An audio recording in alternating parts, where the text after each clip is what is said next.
Hello, Ghouls and Goblins. Welcome to spooky season. I hope you all enjoy the pieces in this video. I hope you enjoy the pieces and videos of this month all the way around and have a spooktacular October. Let's get right into it. Blood Red.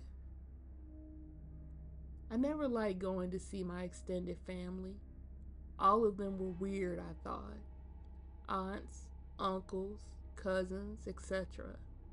They just gave off a strange feeling. Always looking at you too long. Smiles just a bit forced and phony. This time, I wasn't going back for a reunion, but rather a funeral. Dear old grandma had passed in her sleep after many years of being on her own. Grandpa had passed way back when, before I was even born. Driving up to the old place felt nostalgic, but still totally wrong to me. The main thing I remember about this place is the room with the blood red floor. It used to be an extra room for when company would visit. I was in there often when my mom dropped me off to spend time with grandma. Red had always been an unsettling color to me, making me think of anger and blood. As I made my way into the house and through the sea of crying faces that did try to smile after seeing me return after such a long time away. Some of them I haven't seen since I was a kid. Man, did they age. As if being pulled, I ended up in that freaking room with the blood red floor. Given the situation, being there due to a death in the family, I began to feel like I was being sucked into a sea of angry blood, wanting answers as to why I've stayed away so long. Luckily, I was able to snap out of this trance when I heard someone calling my name. Yet fear gripped me when I learned I had to sleep in that room due to the services not happening until the next day. I tried to sleep, yet there were voices, so many voices calling me from the blood red floor. The voices quiet at first, becoming screams in time, as somehow flames began to burn before my eyes as well. I made it out of that room and that house that always seemed to cloud my mind. They say I'm lucky to be alive. You see, I don't know when or how it happened that every member of my family ended up burning in a fire in that house that night. They say since I survived that I must be suffering from guilt or repressed memories, seeing how I have no idea what they are talking about. I guess it was their voices and screams I was hearing that made me run. All I can remember is looking at that blood red floor and thinking, the time has come. Run. It's there, that feeling that puts one on edge. The heartbeat quickens as the unease settles in more and more. Of course, it's late, as you are the only one walking along tonight. It's always as if you need people, bright lights and noise. All you hear is crickets chirping. Picking up the pace as you could have just sworn that you heard the shuffling of feet that aren't yours. Clench your bag tighter. One must be ready to run in such a situation. Mull over the idea of calling for help, either in the form of family, friends, or the authorities, yet you feel there isn't enough time. Hands shaking, heart pounding, sweat falling down, or is it your tears that are flowing due to unknown fear? All around as if the night is creeping in. Surroundings get darker and darker as tunnel vision takes over. What is that? Was that a cough? A shaking twig or someone clearing their throat? Noises are amplified 100-fold. You can't fight it anymore. You just need to run. Run as fast as your legs can carry you. Thinking too much will cause you to trip. You don't want to be the goofy blonde or the only black person in the current scary movie. Your breath is leaving you as you reach safety that's within your sight. Your hand reaches for the door. It swings open as you sprint inside. Just before your inevitable collapse, swing around in triumph as you know what you'll see. Look into the blackness of the now much clearer night as other eyes are watching you in confusion and amused fear. There was someone or something there, right? Your mind just played tricks. You have just been treated to more than your mind and heart would ever wish to bear. Drinking despair.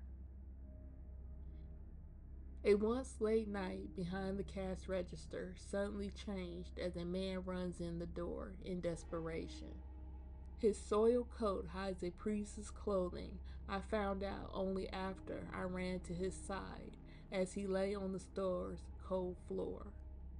What was wrong with this man was my only thought as he crashed into the drink aisle, seemingly looking for some kind of relief. Closely followed by another man, well dressed and watching the scene unfold.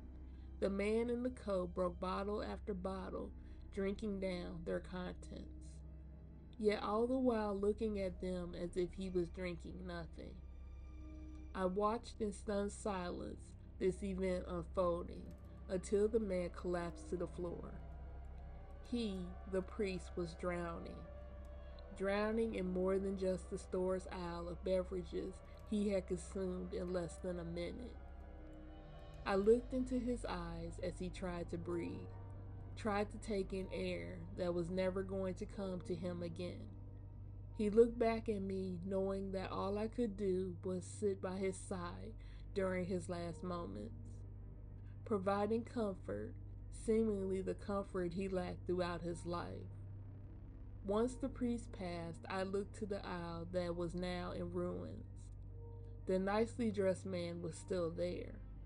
He was looking at this poor creature that had just departed this world. I frowned as he smiled an evil smile. In that moment, I saw his truth in the form of a being of evil and death. In turn, he saw mine as wings spread from my form. There can be no evil where only now the light shines. Moss-covered pews. Never go to the abandoned church, is what they all said. It's haunted, we swear, is what they thought, is all it would take to stop me. My friends even tried begging me not to go, even though they knew I liked doing such things. Exploring the abandoned and forgotten is who I am. I told them I wouldn't go, with a classic smile to their face, with crossed fingers behind my back. I picked a time when they would all be busy one night to set my plan into action. Just like any place of this sort, one can get in if they know where to look. I made my way by midnight, when my sleepy little neighborhood was fast asleep. There was no one around as I begun to creep. Once inside, there was nothing remarkable to report. I mean, it was just an old church, I exclaimed, with a chuckle and a snort. I went all over the building until I did come across something interesting. It was the chapel room, where the ceiling had fallen through, creating a natural skylight. As I looked around, there were moss-covered pews still lined up ready to go. I inspected one, and the spot was warm. All of a sudden, there was one, no, two, no, so many faces staring at me as they sat in positions of prayer. I hear one speaking as if it was in my head, asking if I was in need to confess my sins. More voices plagued my ears, crying out for me to leave and never return. It was no longer a holy place, but instead a space claimed for the undead. I think I was screaming as I ran out of the structure and down the street. My home, my bedroom, was the safety I was desperately seeking to reach. Only once I was under my blankets and promised the light of the morning sun did I dare to close my eyes. I will never again doubt the words of those who tell me to stay away. This is no joke, nor any form of lie. Train G. It's not known when or why it happened. All that is known is that if you listen carefully, you can hear the faint whistle in the distance on foggy nights. Its pale headlight shines bright as it thunders down the tracks in the middle of nowhere's night.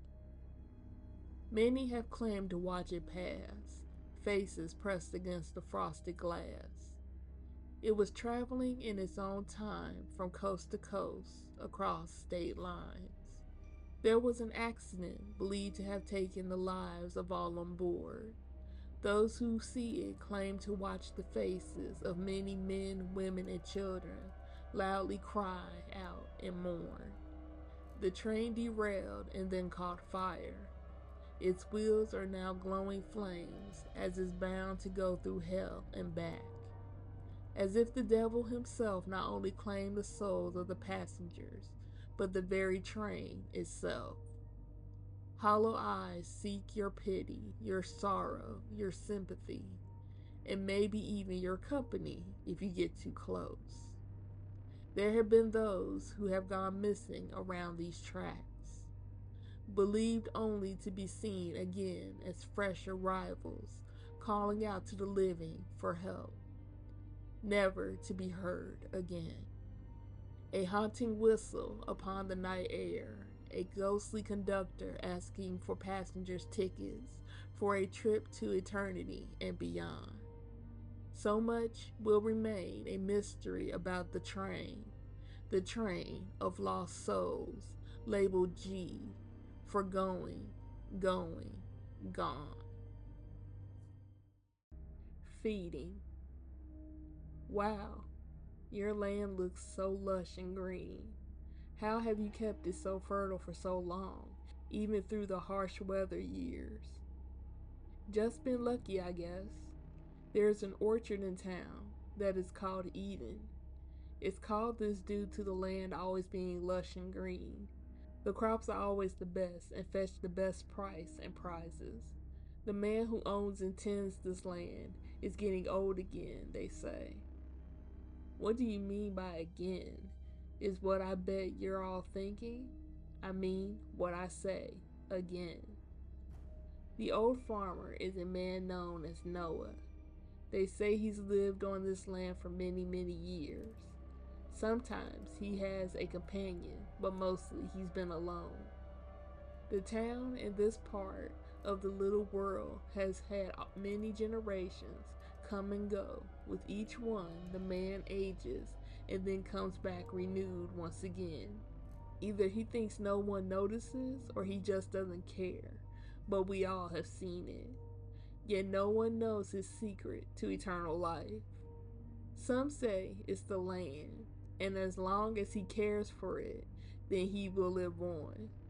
Maybe it's the area, the soil, or even the very feeling one has when standing either near him or on his property. But one thing is known.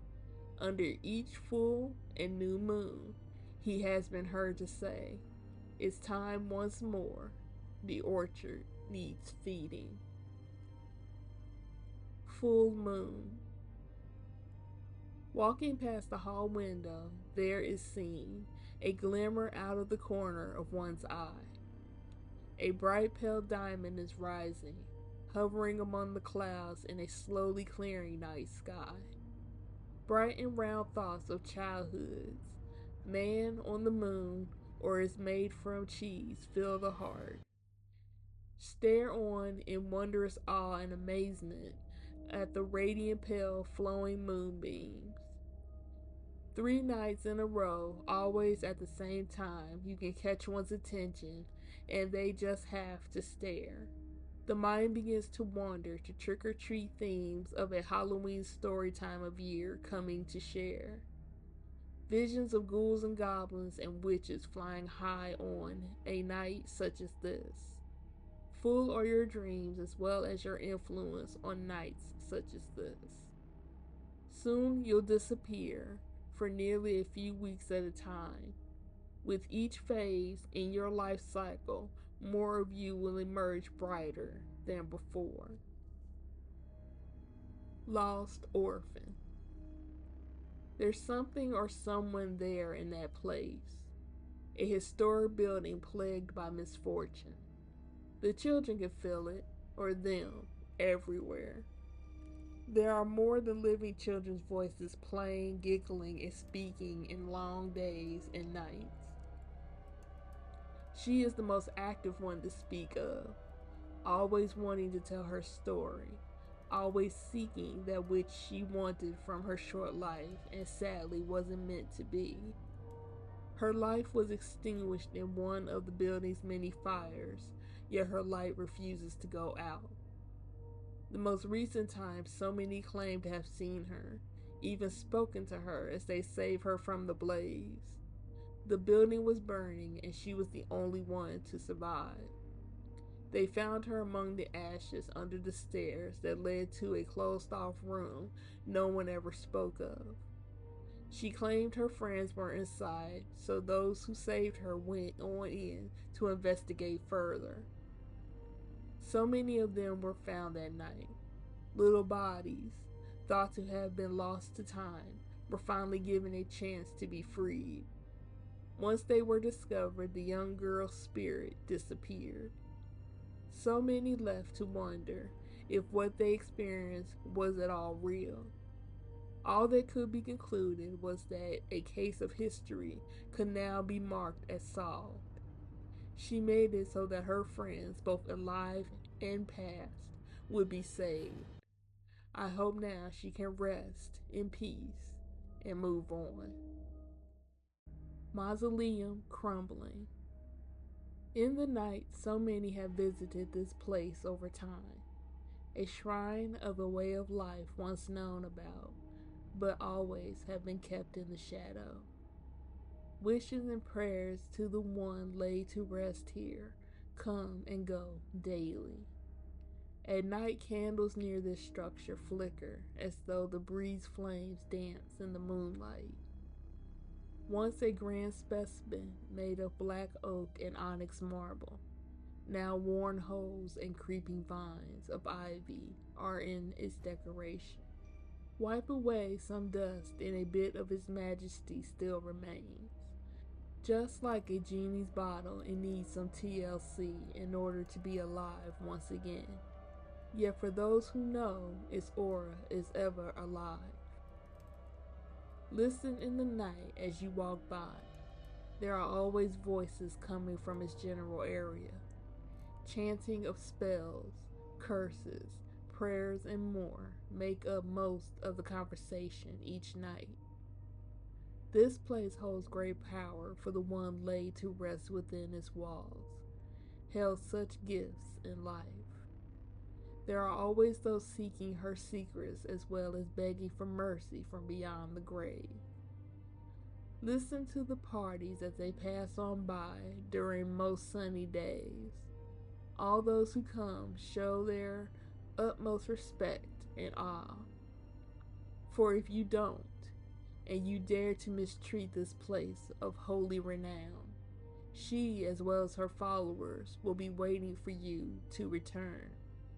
Just as the eyes of crows from the trees above have your number noted down. 9 pins, anyone? It was discovered behind the scoreboards. There were thousands of them, holding so many names. They were there with him, the man they suspected of the crimes. Yet, among them were a few who thought, no, knew the man was innocent. He was simply someone who cared about these victims, these young women and was unable to express to them just how much he cared. As the pins were being dropped, gathered, placed, and knocked around again and again in the background, the man being accused of horrendous acts had another of his visions. This time, another person he cared for was about to lose their life, and he ran desperately in hopes of wanting to stop it. By the time the man reached his friend, it was too late, as he cried out in pain. Another one was now gone, and since he was with the authorities now, how would he be blamed? When they talked to this man, the man they thought had hurt so many, he told them that sadly he knew when people close to him were about to pass on. He claimed he would see them standing there before him in a ghostly form, most of them trying to speak. He could never hear their voices. No one knew of his story, his life before his current state. No one knew that this lonely old man named Jerry was being mistreated in the old folks' home where he lived. Years of being called, wanted, and a freak by those who told of his ability had caused him to revert into a childlike mind, where even his visions scared him to death in time. No longer able to be charged with crimes he didn't commit, he was found in his bed, cold to the touch. In one last act to prove that what he said was true, he showed himself to those who would condemn him. In life, he was never free of the things that he saw against his will. But in death, he declared that now those who didn't believe never again would be free to. Don't stop or. My son suddenly wasn't well, running a high fever all of a sudden. I had to get him home. We were at a farmer's market when a sunny day took a turn. I found him in a bad way in the fairgrounds bathroom. Once in the car, he was shaking with chills. I glanced in his direction for only a moment when it happened. The glass of the car shattered, flying everywhere. We were both inches away from wood-like stakes being plunged into God only knows where. Once we collected ourselves and looked around, they were everywhere around us. Suddenly, my son started begging for me to start the car and to not stop. Confused, I didn't even think the car would start, let alone drive after such an impact. Yet as my boy became more and more agitated, I turned the key and the car started up. I had to move slowly past the numerous sets of eyes that were now surrounding us. As I did, the creatures, looking like possessed deer, glared on as my son continued to beg, now while yelling to not stop and to keep going. As this event was going on, I was scared and confused as to what was happening and why. Why was it happening? Nothing like this had ever occurred in my life, and I wasn't sure how to process it. Finally, we cleared the creatures and made our way home in our now smashed vehicle. My son is still unwell, and I have no idea what to do. Strange music. What is that sound? She asks everyone she meets that day. It's a low hum in the background of her life. It's been there off and on from time to time throughout her existence. She's been able to ignore it for the most part, but now it's growing in intensity. It always seemed to be heard singing in her ears whenever something was about to happen, either to her or someone she knew. Depending on the strength of the connection, the music would be louder or quieter. It was there when her mother was in a car accident, when her brother was mugged. It was around when her husband lost his job and when her father sadly passed. It's always been there, a soundtrack of her life, but now it's constant and won't go away. She grows more and more concerned, nervous and afraid. What does this mean? Why is it happening? What does the music foretell? She didn't know what would happen until her final moments of life and shallow breaths slipping from her mind. The music just stopped. Her mind, for once, was crystal clear and free as she lay in the street, looking at the front of the bus that just sent her flying several feet. In her last moments, she heard no music, only the voices around say she must have been distracted as she was crossing the street. By the way, does anyone else hear that music, by the way? Flickering motel sign. On the highway, it had been a long stretch of road. The day of stop and starting was starting to take a toll. A trip meant to be fun, getting from point A to point B in a certain number of hours, had somehow turned into a number of days. Eventually, on the outskirts of some unknown place about halfway through the trip, eyes began to feel heavy for the millionth time. No rest stops for miles to pull off at and take a break. Also, a want for food and a bed was pressing. Took the next exit that was seen and found a motel not too far off in the distance. It was small and run down a bit, but it was better than nothing. Making way into the room with the front desk, there was no one around. Ring the bell a few times, but nothing. Eventually, just grabbed a set of keys from off the nearby wall and made way to a room. It was clean enough, thus it would do. The neon flickering light outside the window was like a lullaby as sleep fell into place. Yet something in the mind kept eyes half awake. A shadow now moved alongside the wall. A person, kind of lanky and possibly bald, shot up to look around the silent room. Made sure the door was locked and the window too. There was someone off in the distance standing by a nearby wall. Looks were exchanged. Creepy smile makes the heart fall. Not feeling safe, dashed to the car. Key left in the lock. Creepy smiles last seen in the rearview mirror before clouded by nighttime dust. Made it to a destination by sunup and relayed the event to close friends and kin. Not too scary overall, but hope is high that nothing like that happens on trips again. Thank you to all my fellow ghouls and goblins for enjoying this video. If you be so kind, please remember to like, share, subscribe, and hit the bell icon. I hope you enjoy this spooky season, and I hope you all let your bones rattle, the creaks groan and moan, and enjoy all the ghouls and goblins like yourself having fun amongst the pumpkins. Thanks, my friends. Have a great day. Bye.